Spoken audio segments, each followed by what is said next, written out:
푸른 바다와 아름다운 해변, 그리고 활기찬 도시인 부산. 이곳에서 수많은 이야기가 탄생하고 웹툰이라는 새로운 예술 형식으로 그려진다는데요.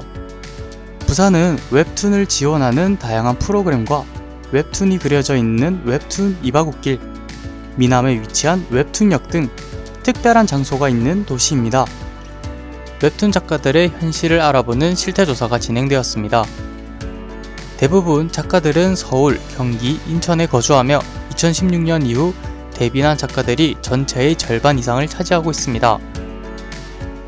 연간 총 수입을 살펴보면 최근 1년 내내 연재를 한 작가들의 평균 수입은 약 8,121만원으로 1년 이내에 연재를 한 작가들보다 더 높은 수입을 올리고 있습니다. 웹툰 작가들의 불법 유통 및 저작권 침해 경험은 상당히 높은 편입니다. 74.6%의 작가들이 불법 공유 사이트로 인해 피해를 입은 경험이 있으며 68.9%는 저작권 침해를 당한 경험이 있다고 응답했습니다. 이번 조사를 통해 웹툰 작가들이 직면한 다양한 현실과 어려움을 살펴볼 수 있었습니다. 앞으로 더 나은 창작 환경과 복지가 마련되어 웹툰 작가들이 보다 안정적으로 창작 활동을 이어나갈 수 있기를 기대합니다. 오늘 우리는 부산의 웹툰 문화를 더 깊이 이해하기 위해 이곳에서 활발히 활동 중인 3명의 웹툰 작가들을 만나보았습니다. 이들의 작품 속에서는 부산의 독특한 문화와 풍경이 자연스럽게 녹아 있는데요. 평범한 일상 속에서도 특별한 이야기를 찾아내는 그들의 시선, 그리고 그들이 만들어가는 웹툰 세계를 들여다보면 각자의 창작 과정과 부산이라는 도시가 그들에게 어떤 영향을 주었는지 함께 알아보고자 합니다.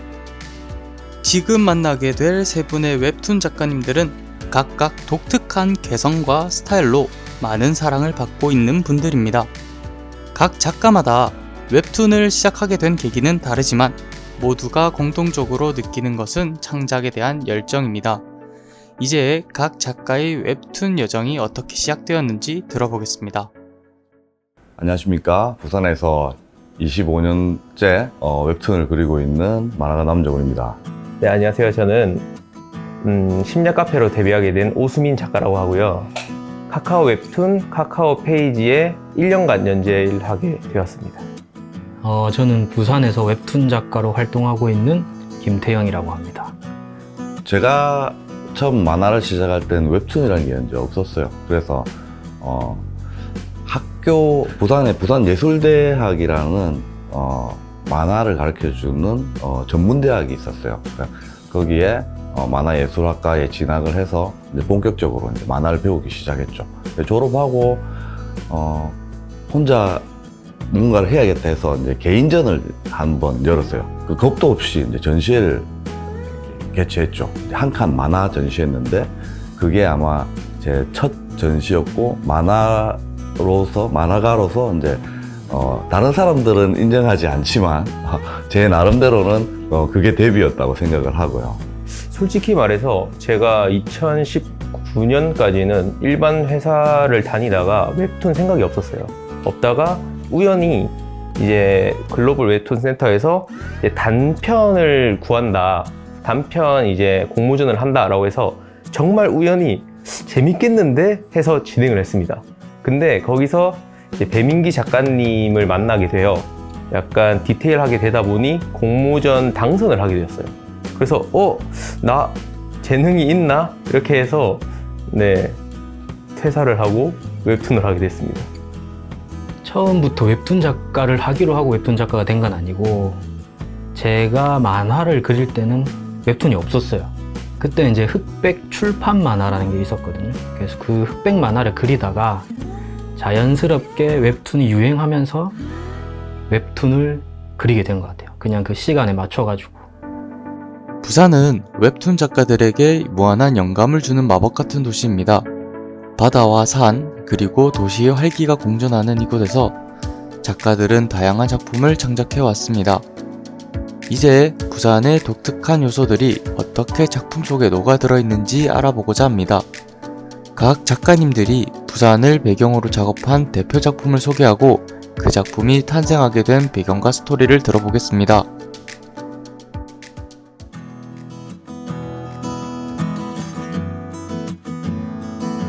제 작품 중에 이제 부산을 배경으로 한 작품들이 사실은 몇 작품 있어요. 이제 그 중에 가장 대표적인 작품이 이제 아이라는 작품입니다. 뭐 부산에 사실은 아이라는 그 웹툰을 보면 그 다양한 곳이 나와요. 광안리부터 시작해서 무슨 경성대학교도 나오고 부산예술대학교도 나오고 이게 많이 나오는데 사실은 거기가 제가 늘 다니던 곳이에요. 그러니까 저한테 좀 습관이 되어 있는 장소들, 이제 그런 장소들이 배경이 되는 거죠. 광안대교라는 이미지는 이 아이라는 작품이 굉장히 중요하게 또 등장합니다. 왜 그러냐면 주인공이 과거로 갔을 때는 이 광안대교가 막 이렇게 짓고 있을 때예요. 그러니까 연결되지 않았을 때의 광안대교죠. 그리고 미래로 왔을 때는 이미 완성되어 있는 광안대교가 있고, 그래서 작품을 잘 보다 보면 이 모든 것이 해결됐을 때는 또 이 광안대교가 연결되어 있는 어떤 그런 부분들이 있기 때문에 여기서 광안대교가 의미하는 것들은 그 시간에 대한 의미, 가족에 대한 의미가 아마 담겨 있다고 봐요. 그래서 작품의 소재로서는 그 광안리에 있는 광안대교가 굉장히 중요한 어떤 그 소재로 작용을 하고 있습니다. 제 첫 데뷔작인 심야 카페가 부산 초량 1941이라는 카페를 배경으로 부산에서 일어난 일을 다루고 있거든요. 거기서는 이제 현재와 과거, 미래가 함께 모이는 카페 안에서 벌어지는 이제 드라마 웹툰입니다. 제가 이게 심야 카페라는 드라마를 접했습니다.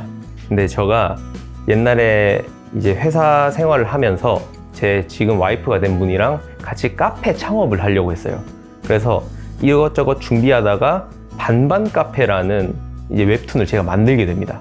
그래서 그거를 이제 남정훈 작가님에게 보여드렸을 때 남정훈 작가님이 이거랑 비슷한 내용의 비슷한 IP의 드라마가 있는데 혹시 웹툰화 시켜보지 않을래?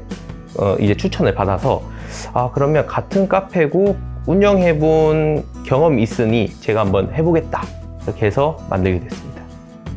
거의 지금 작업한 만화들은 다 부산을 배경으로 하고 있고, 아예 제목이 부산스러운 웹툰이라는 그 작품도 있었거든요. 부산에 있는 뭐 특색 있는 공간을 찾아가지고 그거에 대한 설명도 하고 하면서 만화를 진행한 게 있고, 그 다음에 안개무덤이라는 작품도 있었는데 또 부산을 배경으로 한 오컬트 스릴러거든요. 그래서 작품들은 다 대개는 부산에 배경을 두고 있고, 제가 이제 부산에서 오래 살았기 때문에 자연스럽게 거기서 느껴지는 정서라든지 뭐 갈등이라든지 혹은 이미지가 주는 느낌들, 그런 것들을 좀 취합해가지고 그리게 되는 것 같습니다. 부산에서 활동하면서 작가들이 경험한 특별한 순간들은 그들의 작품에 고스란히 녹아 있습니다. 그들이 기억하는 가장 인상 깊은 순간들은 언제였을까요?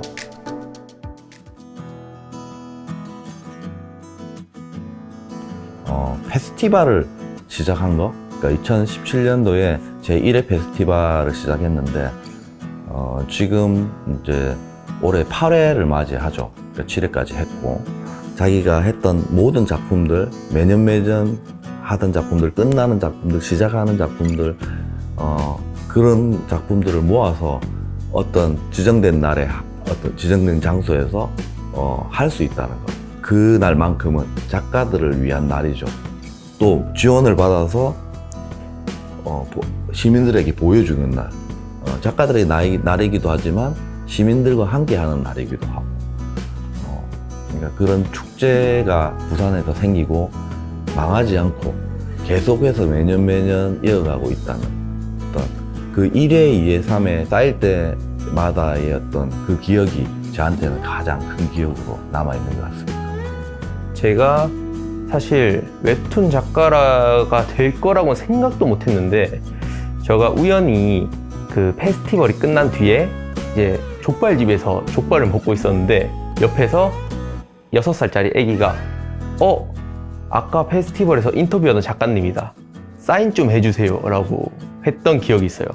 저는 불과 1년 전, 2년 전만 해도 열심히 정장 입고 타자 치던 사람이 갑자기 이런 경험을 하다 보니까 굉장히 좀 새로웠다. 일단은 뭐 데뷔를 했을 때이고, 그다음에 페스티벌이라고 있거든요. 부산에는 부산 웹툰 페스티벌이라는 게 있거든요. 거기서 작품을 한번 전시한 적이 있었는데 일반 대중들한테 만화가 아니라 전시물로서도 한번 공개가 되는 순간이 있었는데 그때 되게 좀 신기하고 재밌었던 것 같아요. 부산은 웹툰 작가들을 위해 다양한 지원 프로그램을 운영하고 있습니다. 이러한 프로그램들이 작가들에게 어떤 도움을 주고 있는지, 그리고 그들의 작품 활동에 어떤 영향을 미치고 있는지 물어보았습니다. 창작 만화 지원 사업이라고 연재를 하기 전에 지원해주는 그런 부분. 그 다음에 또 연재를 한 다음에 또 작가들이 혼자서 작업하는 게 너무 힘드니까 어시스트들이 또 필요한 거예요. 지원하는 또 지원 사업. 뭐 그런 것들이 지금도 계속해서 점점 늘어나고 있는 걸로 제가 알고 있습니다. 그 이후에도 뭐 공모전이라든지 또 다른 그 지원 사업이라든지 전시 지원 사업이라든지 이런 것들을 계속해서 부산에서 작가들한테 협의를 구하고 물어보고 해서 만들어가고 있는 걸로 제가 알고 있습니다. 제가 확실하게 말씀드릴 수 있는 게 부산에 있는 모든 지원 사업과 공모전을 제가 다 받아먹은 사람으로서 부산에서 작가 활동을 하면 일단 타 지역과는 다르게 지원금이 굉장히 많습니다. 어시스턴트 지원 사업, 창작 지원 사업금, 그 다음에 각 약간 공모전, 소규모 공모전이 굉장히 많아요. 콘티 공모전 이런 것들이 있기 때문에 그런 것들로 일단 금전적으로 굉장히 도움을 많이 받고요. 두 번째로 작업실 같은 경우에는 보통 타 지역 작가님들은 뭐 월세를 50, 60 내시지만 저희는 센터에서 당선만 된다면 이제 2년 동안 계속 무료로 사용을 할 수 있기 때문에 그게 가장 좋지 않을까 싶습니다. 일단 장점은 지금 이 공간처럼 작가들한테 최대한 맞춰져 있는 어떤 편의 시설이라든지 그 활동 공간이라든지 작업을 보조해 줄 수 있는 어떤 뭘 해야 되나 사업이나 이벤트들이 많거든요. 그래서 그런 것들이 작품을 꾸준히 해나가는 데도 도움이 되고 공간을 이렇게 가진다는 게 사실 쉽지 않거든요. 왜냐하면 돈도 많이 나가고 사람들을 모아서 같은 공간에 있는다는 건 또 더 어렵거든요. 여기는 옆에 바로 옆방 가면 또 다른 작가님이 계시고 만화 관련된 일들도 여기서 많이 할 수 있거든요. 그래서 그게 엄청난 장점인 것 같습니다. 웹툰은 그들의 삶의 일부이자 세상과 소통하는 소중한 방법입니다.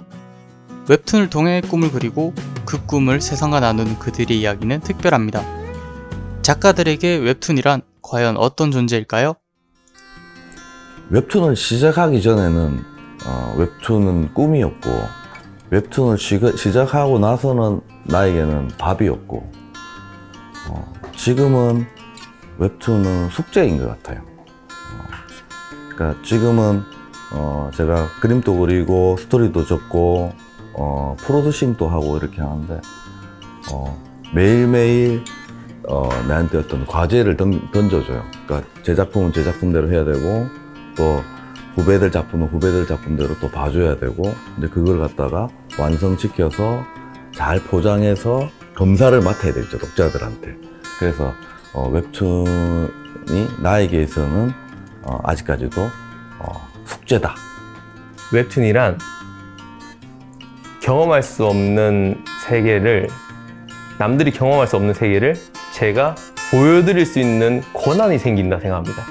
예를 들어 전 항상 웹툰을 그릴 때 무슨 생각을 하냐면 이 캐릭터들이 실존한다고 생각하거든요. 그래서 그 게임의 심지어의 이제 창조주가 된 느낌이 들어요. 그래서 저에게 웹툰이란 신이 될 수 있는 간접 체험이라 생각합니다. 웹툰은 나한테 그냥 가장 익숙한 무언가다.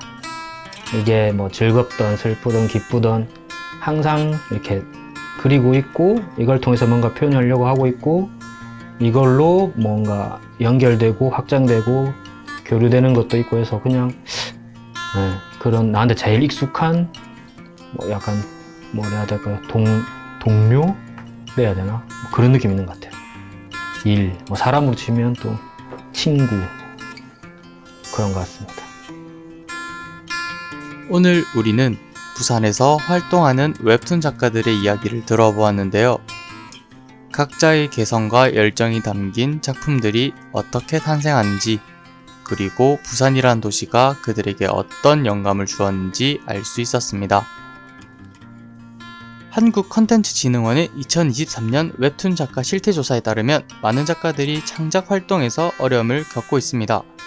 특히 연재 마감 부담과 과도한 작업으로 인한 정신적, 육체적 건강 문제가 크게 나타나고 있으며 71.8%의 작가가 악성 댓글로 인한 스트레스를 받는다고 응답했습니다. 웹툰은 작가들의 꿈과 열정, 그리고 부산의 아름다움이 어우러진 예술작품입니다. 앞으로도 이들이 만들어갈 다양한 이야기가 기대되는데요. 부산 작가들의 창작 여정은 계속됩니다.